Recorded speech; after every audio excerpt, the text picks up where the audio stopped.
ఇలా లైన్ అయితే వస్తుంది. ఇక్కడ కూడా సీలింగ్లో నుంచి వెళ్ళిపోద్ది. ఇది స్విచ్ బోర్డ్ అనమాట. ఈ రూమ్ మొత్తానికి స్విచ్ బోర్డ్ ఇది.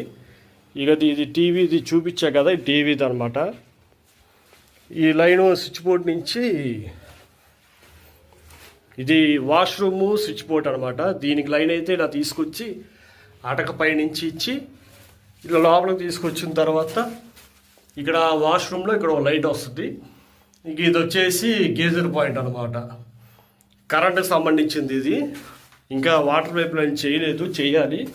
అది చేసేటప్పుడు కూడా మీకు వీడియో పెడతాను. ఇది బెడ్రూమ్ అయితే అయిపోయింది.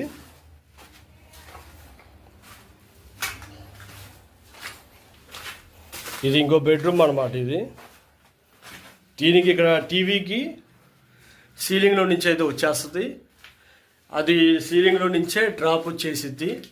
అక్కడ ఏసీ పాయింట్, ఇక్కడ బెడ్ కాడ స్విచ్ బోర్డ్. ఇది ఏసీకి ఫ్యాను లైట్కి 2-way స్విచ్ అనమాట. ఇది ఇందాక ఆ బెడ్రూమ్లో కూడా మంచం దగ్గర స్విచ్ బోర్డ్ అని చెప్పి చూపించా కదా, అది కూడా 2-way స్విచ్లు. ఇదిగోండి ఈ రూమ్ మొత్తానికి స్విచ్ బోర్డ్ అనమాట. ఇది సీలింగ్లోకి, దీనికి సీలింగ్ కూడా వస్తుంది, లైట్లు ఫ్యాను వస్తుంది సీలింగ్లో.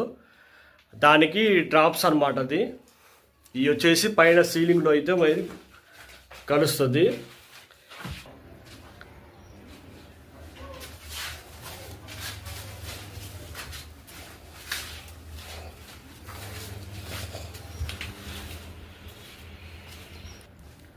ఇది బయట బెల్లు 2-way స్విచ్ అనమాట. ఈ బయట లైట్కి ఇక్కడ 2-way లైట్ వస్తుంది. ఇది బయట కనెక్షను. ఇది వచ్చేసి డీబీ బాక్స్. ఇది వచ్చేసి బయట లైట్. తర్వాత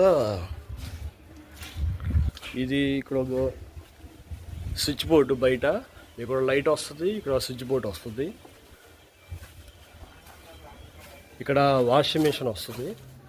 వాషింగ్ మిషన్కి వాష్రూమ్లో లైట్కి ఇక్కడ వస్తుంది. ఇంకా వాటర్ లైన్ లాగలేదు, వాటర్ లైన్ కూడా చెయ్యాలి. చేసిన తర్వాత మీకు అది కూడా నేను మీతో చూపిస్తాను. ఇదండి ఈరోజైతే నేను చేసిన పని. నెక్స్ట్ చూశారు కదా, కరెంటు పైపులు గాడిలో పెట్టింది అలాగనేది, ఎలా పెట్టాను అనేది చూశారు కదా.